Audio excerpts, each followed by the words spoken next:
Morbi clean-up ગ્રુપના અભિયાન clean awareness ડ્રાઈવમાં આપ સૌનો સહયોગ બદલ આપનો ખૂબ આભાર. હવે શહેરના દૂરના છેડેથી આવતા લોકોનો પ્રશ્ન હતો, અમે જો દૂરથી આવતા હોઈએ તો ક્લીન અવેરનેસ ડ્રાઈવમાં જોડાવાથી અમને શું કંઈ નોલેજ મળી શકશે. અમારા દ્વારા એક પહેલ કરવામાં આવી છે. તમે 1 અવર પણ વીકમાં સ્પેન્ડ કરશો, આપને વિવિધ કાયદાકીય ક્ષેત્રો અથવા ક્ષેત્રોમાંથી આવતા લોકો દ્વારા સ્કૂલ કોલેજોમાં નોલેજ મળતું હોય છે, જ્ઞાન મળે છે, એ આપને ફ્રીમાં મળી જશે. જાણો તેના વિશે વિગતવાર માહિતી તેમના દ્વારા તથા નાગરિકોના પ્રતિભાવો. તો આપને વિશે જણાવજો. અહીંયા બધા અલગ અલગ ફિલ્ડના છે. આમાં બધા કોઈ એક્સપોર્ટર છે, ટીચિંગ કરે છે, કારખાનામાં જોઈન છે, ડૉક્ટર છે, બધા આમાં જોઈન છે. અને આમાં એટલો ફાયદો છે કે આપણે બીજાને સુધારી ન શકીએ તો કાંઈ નહીં, પણ પોતાને તો સુધારી શકીએ છીએ. અને આપણા મોરબીને સ્વચ્છ કરવાના જે અમારા પ્રયત્નો છે એ અમે ઘર ઘર સુધી પહોંચાડવા છીએ. તમને આ ગ્રુપ પાસે શું શીખવા મળ્યું છે? મને આ ગ્રુપ પાસેથી એવું શીખવા મળ્યું છે કે કોઈ પણ કામ નાનું નથી અને આપણું કામ છે કે આપણે જે કચરો છે આપણે ખુદ સ્વચ્છ રાખીએ, જેથી આપણું મોરબી અને આપણા લોકો સમજે કે આ મોરબી આપણું છે અને સ્વચ્છ રાખવું જરૂરી છે. લોકો માટે તમે શું કહેવા માગશો? હું એટલું જ કહીશ કે આ તમે જે કચરો છે એ ડસ્ટબિનમાં નાખો અને આને ક્લીન રાખો. બસ એટલી જ મારી આશા છે બધાની. ઓકે, તમે દરેક ડેમમાં જોડાતા હોય તો? હા હાજી, આપનું નામ જણાવજો. યકીન પટેલ.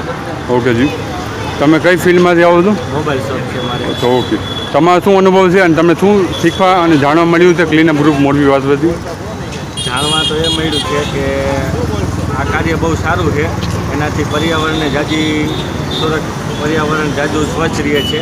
એના માટે આપણે આ બધું કાર્ય કરીએ છીએ અને બધા માણસો જોડાય, બધા પ્રોફેશનમાંથી માણસો આવે એવી અમારી અપેક્ષા છે. ઓકે જી, અમે અહીંયા બધા અલગ અલગ પ્રોફેશનમાં છીએ. કોઈ એકાઉન્ટન્ટ છે, કોઈ બ્યુટિશિયન છે, કોઈ એક્સપોર્ટર છે.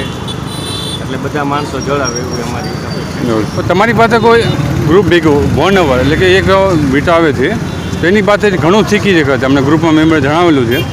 તો તમારી પાસે શું નોલેજ ગેઇન કરી શકે છે? જો અલગ અલગ ફિલ્ડમાંથી લોકો આવે છે એટલે એ બિઝનેસને રિલેટેડ નોલેજ છે એ શેર થાય. ઓકે, બીજી મહત્ત્વની બાબત એ છે કે આપણે જો 1 કલાક રવિવારે સ્પેન્ડ કર્યો હોય, આપણામાં જે બદલાવ આવે છે ને તમે તમારી નરી આંખે જોઈ શકો છો. તમે જે ખુદ જે કચરો કરતા હોય ને એ કચરો કરતા બંધ થઈ જશે. બીજી એક સારી બાબત એવી છે કે આપણા પરિવારના જે બાળકો છે એને પણ અત્યારથી ટ્રેન થઈ જાય છે કે જ્યાં ત્યાં કચરો ફેંકતા એ બંધ થઈ જાય છે. તો આ ભવિષ્ય સુધારવા માટેની આપણે આ જે છે એ ચળવળ ચાલે છે. જોવા જઈએ ને તો અત્યારે જે નાના બાળકો આપણામાંથી જે શીખશે ને એ એના ભવિષ્ય માટે કામ આવશે. આપણે નહીં સુધરીએ તો આપણા બાળકો નહીં સુધરે ને એ નહીં સુધરે તો એક સમય એવો આવશે કે જ્યાં ને ત્યાં પ્લાસ્ટિક જ દેખાશે. આ પૃથ્વી પર જીવવું જે છે ને એ એક નરક સમાન થઈ જશે એવું મને લાગી રહ્યું છે. ઓકે જી, આ આપનો સન છે? હા, મારો સન. હાજી, તો તમારા નાનો ચાઇલ્ડ છે, નાની ઉંમર તમે મૂકેલા છે, તો એના બાબતે તમે જણાવવા માગતો કે ઘણું નાની ઉંમર શીખવા મળ્યું, જે મોટી ઉંમરે શીખવા મળતું હોય છે હાઈસ્કૂલમાં, તો એના વિશે તમે થોડુંક જણાવી શકશો? આનો ધ્યેય શું છે, વિઝન અને શું શીખવા મળ્યું? હું જ કહું એના કરતાં જો વિહાન બોલે તો એક બેટર રહેશે. બોલ વિહાન. વિહાન, આપણે અહીંયા સ્વચ્છતા અભિયાનમાં આવવાથી શું શીખવા મળ્યું? જ્યાં ત્યાં કચરો કરવો જોઈએ નહીં. કચરો ક્યાં નાખવાનો? કચરો ડસ્ટબિનમાં નાખવાનો. હવે આ ઉંમરથી જ બાળકને છે એ સમજ આવી જાય કે જ્યાં ત્યાં કચરો ના ફેંકાય. અને અમે જોયેલું છે કે જ્યારે એ કંઈ પણ કચરો થાય તો એ ક્યારેય છે એ ગમે ત્યાં ફેંકતો નથી. આજ સુધી એને કોઈ દિવસ કારમાંથી કાચ ખોલીને ક્યારેય કચરો ફેંક્યો નથી. ઘરે હોય તો કચરો છે એ ડસ્ટબિનમાં નાખે છે. આ જે અસર છે ને એ સ્વચ્છતા અભિયાનની અસર છે. અને આ ઉંમરે જો એનામાં આવું ફેરફાર આવશે, આવું પરિવર્તન આવશે ને તો જ છે એ દેશમાં ફેરફાર આવશે. ઓકે, પહેલાં આપનું નામ જણાવશો?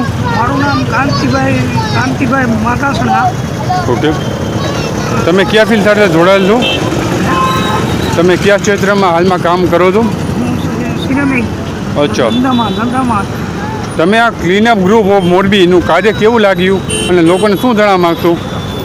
મોરબીમાં ખરેખર કચરો કલેક્શન કરવા માટે જે જાગૃતિના બેનર લઈ અને લોકોને જાગૃત કરવા માટેનું જે અભિયાન છે એ બહુ સરસ છે અને લોકો ખરેખર જાગૃત થવું જોઈએ, જેથી આપણે મોરબીમાં ગંદકી દૂર કરી શકીએ અને આપણી સફાઈ આપણે જ કરવી એ અગત્યનું છે, ખાસ જરૂરી છે.